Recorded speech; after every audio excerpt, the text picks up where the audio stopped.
हरियाणा की हर अपडेट के लिए बेल आइकन दबाएं और सब्सक्राइब करें STV हरियाणा न्यूज।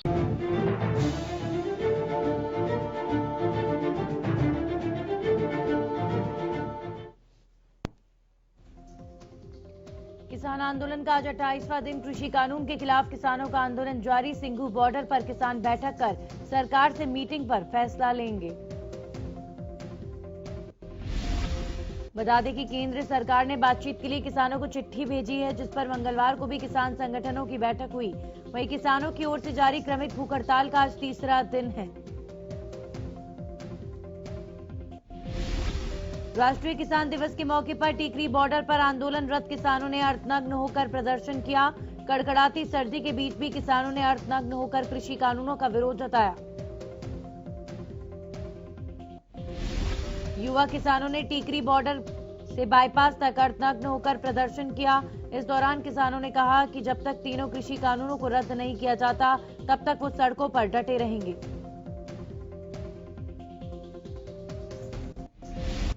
अंबाला नगर निगम चुनाव को लेकर मुख्यमंत्री मनोहर लाल ने चुनावी जनसभाओं को संबोधित किया। इस दौरान उन्होंने बीजेपी उम्मीदवार के पक्ष में वोट की अपील की।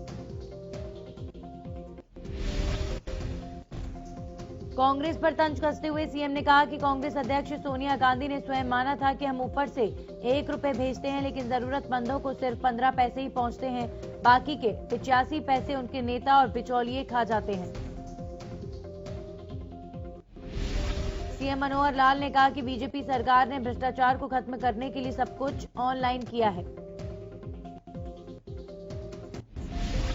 प्रदेश में 1 से 8वीं तक के लिए स्कूल खोलने पर सरकार का फैसला सामने आया। सरकार का कहना है कि अभी 1 से 8वीं तक ऑनलाइन कक्षाएं चलेंगी, वहीं 9वीं से 12वीं तक के लिए स्कूल खुले हैं।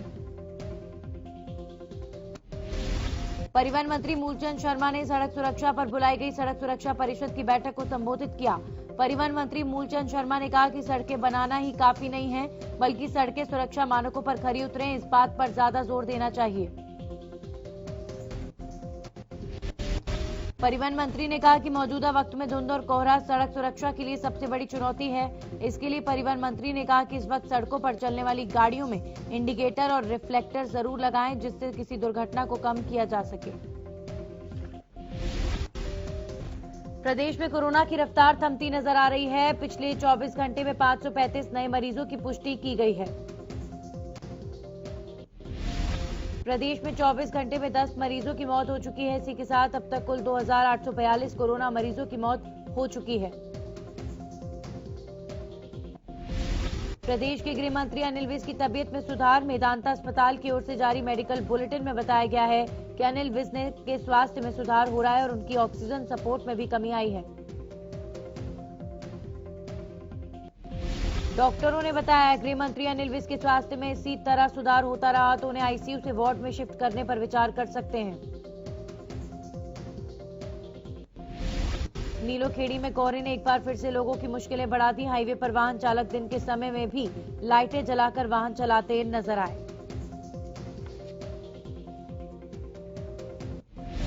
फतेहाबाद में भी कड़ाके की ठंड के साथ घना कोहरा देखने को मिला। विजिबिलिटी कम होने के कारण लोगों को काफी परेशानी हुई।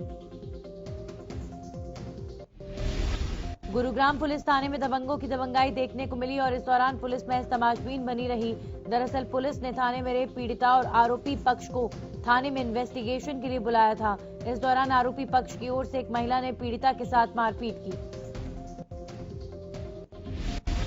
मामले में पुलिस ने पीड़िता की शिकायत पर 4 लोगों के खिलाफ मामला दर्ज कर उन्हें गिरफ्तार किया। पीड़िता का कहना है कि आरोपी ने जमानत पर बाहर आने के बाद भी उसके साथ छेड़छाड़ की। सोनीपत के गांव झुंडपुर में लगातार लूट की वारदातें बढ़ती जा रही हैं। बीते दिनों गांव में 3 बदमाश चोरी के इरादे से आए। हालांकि इस दौरान बदमाशों को ग्रामीणों ने सूझबूझ दिखाते हुए मौके पर धर दबोचा। वहीं ग्रामीणों द्वारा पकड़े जाने पर बदमाशों ने कई राउंड फायरिंग की। इस दौरान एक शख्स घायल हो गया। ग्रामीणों ने बदमाशों को पुलिस के हवाले किया। करनाल के नेशनल हाईवे पर बेखौफ लुटेरों का आतंक। ताजा मामला करनाल का है, जहां 4 लुटेरों ने ट्रक के ड्राइवर पर हथौड़े से हमला करके लूटपाट की और फिर फरार हो गए। बताया जा रहा है कि यूपी से लुधियाना जा रहे ट्रक के खराब होने पर ड्राइवर उसे ठीक करने रुका था। इसी दौरान लुटेरों ने ड्राइवर पर हमला बोल दिया और ड्राइवर का मोबाइल और पैसे लूटकर फरार हो गए। यमुनानगर के नंगली क्षेत्र में एक फार्म हाउस के पास 2 अजगर निकलने से लोगों में अफरा तफरी का माहौल बन गया। कई फुट लंबे इन अजगरों को जब लोगों ने देखा तो उन्होंने इसकी सूचना वाइल्ड लाइफ विभाग को दी। Wild life inspector Sunil Kumar ने बताया, नगली के पास एक फार्म हाउस है, वहां पर ये 3 अजगर आते हैं, लेकिन सुरक्षा के लिहाज से किसी को नुकसान ना पहुंचे इसलिए इनका रेस्क्यू कर जंगल में छोड़ दिया गया है। नूह जिले में लोगों को पर्याप्त पीने का पानी उपलब्ध करवाने के मकसद से करीब 500 करोड़ रुपए खर्च किए गए। बावजूद इसके जन स्वास्थ्य विभाग की ये योजना कारगर साबित नहीं हो पा रही। मेवात के अधिकतर गांव की महिलाएं सिर पर मटका रखकर पानी लाने पर मजबूर हैं। हालात ये भी हैं कि यहां पीने के पानी के लिए टैंकरों से पानी खरीदना पड़ रहा है। कोविड-19 के संक्रमण से बचाने के लिए स्वास्थ्य विभाग पलवल ने ई संजीवनी ओपीडी की ऑनलाइन शुरुआत की है। अंबाला के जिला उपायुक्त कार्यालय के बाहर कई महीनों से वेतन नहीं मिलने पर आंगनवाड़ी वर्कर्स ने धरना प्रदर्शन किया। फरीदाबाद में चाइल्ड हेल्पलाइन की टीम और स्टेट क्राइम की टीम ने एक संयुक्त ऑपरेशन चलाया। इस दौरान चाइल्ड हेल्पलाइन की टीम और स्टेट क्राइम की टीम ने 2 बच्चों को एक वर्कशॉप से और 2 बच्चों को एक सर्विस स्टेशन से बाल मजदूरी से मुक्त कराया।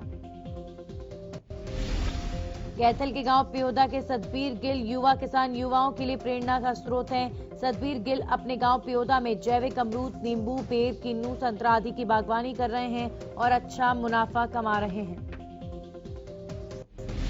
यमुनानगर में किसान ऑर्गेनिक खेती करके डबल मुनाफा कमा रहे हैं। ऑर्गेनिक खेती से जहां फसलों में पत्ते मजबूत होने से कीड़ा कम लगता है, वहीं फसल भी अच्छी होती है।